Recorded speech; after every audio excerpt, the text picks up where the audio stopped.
اور یتیموں کی مدد اور بے کسوں کی ہمدردی کرنا اور خدا و رسول کو راضی کرنا ہے۔ اور اے مردود، تو حضرت مسلم کو شہید کر کے اب ان کے یتیم بچوں کی بھی جان لینا چاہتا ہے۔ شرم کر اور خدا سے ڈر۔ اور دنیا کے کتے، او دنیا کے کتے، مجھے بتا کہ ان مظلوم بچوں کا جرم کیا ہے، ان کا قصور کیا ہے، اور ان یتیموں کا گناہ کیا ہے؟ کیا یہی کہ یہ حضرت مسلم کے فرزند ہیں، نبی کے نواسے ہیں، گلشن اہل بیت کے پھول ہیں، اور عطرت پیغمبر کے چشم و چراغ؟ مگر اے دنیا کے ذلیل انسان، یاد رکھ کہ جس یزید کی غیر اسلامی حکومت اور شخصی بادشاہت کی حفاظت کے لیے تو یہ خونے کھیل رہا ہے، ایک دن یہی کھیل تیرے لیے بھی خطرناک ہوگا، اور قیامت تک نسل انسانی تجھ پر اور یزید پر لعنت بھیجتی رہے گی، اور تمہارا نام و نشان تک مٹ جائے گا، اور حسین کا نام قیامت تک زندہ رہے گا۔ اس کے ماننے والے زندہ رہیں گے، اس پر رونے والے زندہ رہیں گے، اس لیے کہ حسین رضی اللہ تعالیٰ عنہ مجسمہ حق و ہدایت ہے، مرکز دین و ایمان ہے، اور محافظ شریعت و اسلام ہے، اور تصویر اخلاق مصطفیٰ ہے، نور نگاہ مرتضیٰ ہے، لخت جگر حضرت زہرا ہے، اور یزید پیکر و کفر و طغیان ہے، باطل پرست اور دین کا دشمن ہے، شریعت مصطفیٰ کا باغی ہے، اور فاسق و فاجر ہے، شخصی حکمران ہے، اور دشمن آل محمد ہے۔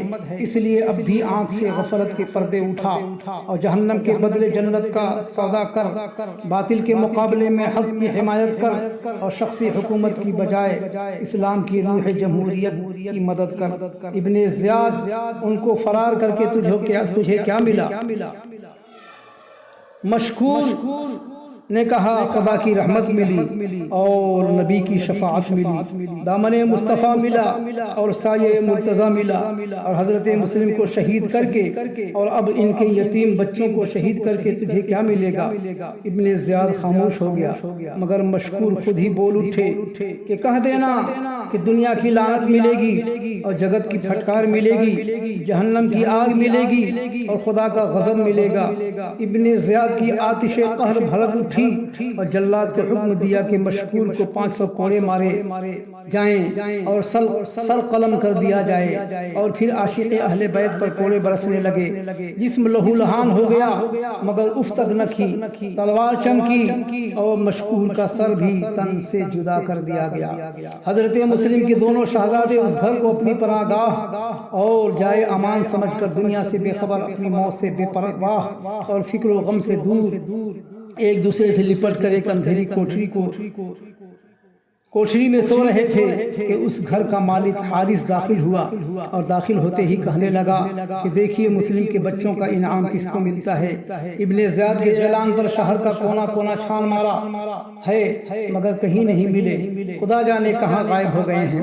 اپنے خاوند کی زبانی حضرت مسلم کے یتیم بچوں کی تلاش کے متعلق سن کر کہ جن کو وہ اپنے گھر میں چھپائے بیٹھی تھی لرز گئی، اور حارث سے کہا کہ کتنے بدبخت ہیں وہ لوگ جو دنیا کی لالچ میں مسلم کے بچوں کی تلاش کر رہے ہیں۔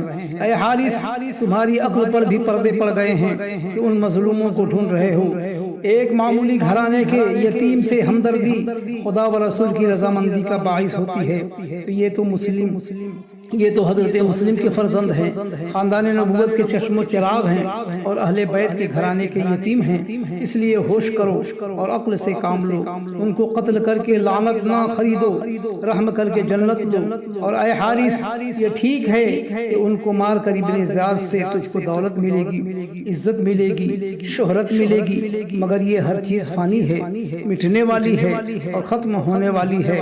حارث، وہ سودا کرو جو ہمیشہ کے لیے نفع بخش ہو اور آخرت میں بھی کام آئے، اور وہ یہی ہے کہ حضرت مسلم کے ان یتیموں پر ترس کھاؤ، ان کو گلے لگاؤ، اور ان کی مظلومی، بے کسی اور یتیمی پر رحم کر کے خدا کی رحمت اور کملی والے آقا کی شفاعت کے حقدار بن جاؤ۔ بیوی کی یہ گفتگو سن کر حارث نے جھڑک دیا، بستر پر لیٹ گیا اور کروٹیں لینے لگا۔ ماں کے سینے سے لپٹ کر سونے والے یہ بچے آج ایک دوسرے سے چمٹ کر سوئے ہوئے تھے۔ آدھی رات ہوئی تو چھوٹے نے خواب میں باپ کی پیاری صورت دیکھی۔ کئی دن سے جدا تھا اور آنکھیں باپ کو دیکھنے کو ترس گئی تھیں۔ باپ کی صورت دیکھی تو چلا اٹھا، آئے ابا جان آپ کہاں ہیں؟ آپ ہمیں ملتے کیوں نہیں؟ آپ نے ہمیں کیوں چھوڑ دیا؟ ہمارا یہاں کوئی خیر خواہ نہیں ہے، کوئی آسرا نہیں ہے، آئے ابا ہم کدھر جائیں؟ آنکھ کھل گئی اور باپ کی صورت پھر غائب ہو گئی۔ بچہ زور زور سے رونے لگا۔ بڑے نے پیار کیا، دلاسا دیا، مگر پھر بھی اس کی چیخ نکل گئی۔ ادھر کمبخت حارث کی آنکھ کھل گئی، اٹھا اور بیوی سے پوچھا ہمارے گھر میں رونا کیسا ہے؟ بیوی سہم گئی اور کانپ اٹھی اور خاموش رہی۔ وہ ظالم خود ہی اٹھا، چراغ جلایا تو دیکھا کہ مسلم کے دونوں چاند اس اندھیری کوٹھی کو روشن کیے بیٹھے ہیں۔ حارث نے غضبناک آواز میں پوچھا تم کون ہو؟ وہ دونوں مظلوم چونکہ اس گھر کی ہر در و دیوار کو اپنا خیر خواہ سمجھتے تھے، اس لیے فوراً بولے مسلم کے بچے